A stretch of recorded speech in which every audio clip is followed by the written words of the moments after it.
Good morning students.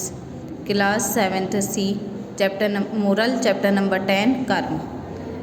Ram अपने परिवार के साथ गांव के किनारे पर एक मकान में रहता था। उसके परिवार में केवल एक लड़की छाया और पत्नी रूबी थी। राम एक वन अधिकारी था जिसका कार्यक्षेत्र पास का वन था, जिससे उनका जीवन सुखपूर्वक चल रहा था। एक बार राम वन गया हुआ था। उसकी पत्नी रूबी ने देखा कि घर के सामने 3 साधु आकर बैठे हुए हैं। रूबी ने सोचा सर्दियों का समय है, साधुओं को बुलाकर भोजन करवाना चाहिए। उसने साधुओं के पास पहुंचकर उनसे घर में चलकर भोजन और विश्राम करने को कहा।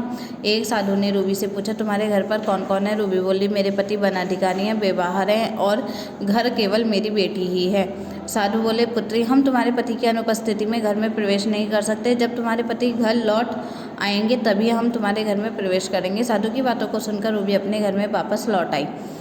शाम के समय राम अपने घर वापस लौटा। रूबी ने उसे सारी कहानी बताई। राम बोला, तब अब जाकर उन्हें बुला लाओ। साधु रूबी के कहने पर उसके घर में आ गए। राम और रूबी ने मिलकर उनका बहुत अधिक आदर सत्कार किया। रात में ठंड होने के कारण उन्हें गर्म कपड़े दिए और लकड़ी के अलाव की व्यवस्था की।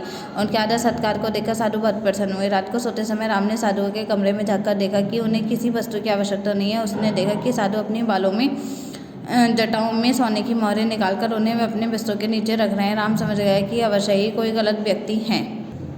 राम ने अपनी पत्नी रूबी को सारी कहानी बताई। वह बोली, हमें इनको अवश्य सबक सिखाना चाहिए। उन्होंने एक योजना बनाई। अगली सुबह पूरे परिवार ने मिलकर साधुओं को भोजन कराया, उनसे आशीर्वाद लिया। साधु उनके आदर सत्कार से अति प्रसन्न हुए और उनसे विदा लेकर अपने मार्ग पर आगे बढ़ गए। साधु राम के घर से थोड़ी दूर ही पहुंचे थे कि पूरे परिवार ने एक साथ चिल्लाना शुरू कर दिया, अरे लोगों, तो इन पाखंडी साधुओं को पकड़ो, ये हमें लूट कर जा रहे हैं।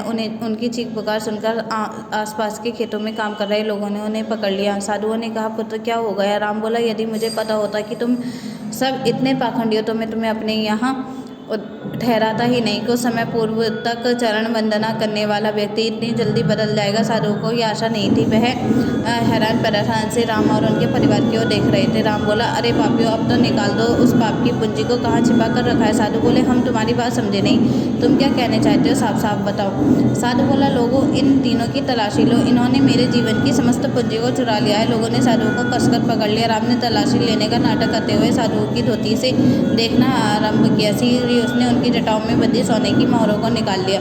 लोगों को सोने की मोहरें दिखाते हुए बोला, देखो तो सही, पापियों ने इन्हें कहाँ पर छिपा कर रखा है। यह तो अच्छा हुआ तो जो पता चल गया, नहीं तो मैं लुट जाता। साधु रंगे हाथ पकड़े गए थे, इसलिए उन्होंने कुछ नहीं कहा, जिससे लोगों को विश्वास हो गया कि साधु अवश्य ही चोर है। अतः वे साधुओं को गालियाँ देते हुए चले गए। साधुओं ने राम से पूछा, राम, अगर तुम्हें मोहरें लेनी थी तो रात को ही हमें बता देते, इतना आडंबर करने की क्या आवश्यकता थी? हम तुम्हें खुशीपूर्वक दे देते। राम सोने की मोहरें साधुओं को वापस करते हुए बोला, मेरा मकसद मोहरें हासिल करना नहीं, बल्कि आपको एहसास दिलाना था कि साधुओं का काम केवल सांसारिक वस्तुओं को त्याग कर विश्व का कल्याण करना है, ना कि धन, माया और मोह में जीवन व्यतीत करना। राम की बातों को सुनकर साधुओं ने कहा, आप लोगों ने हमारी आंखें खोल दी।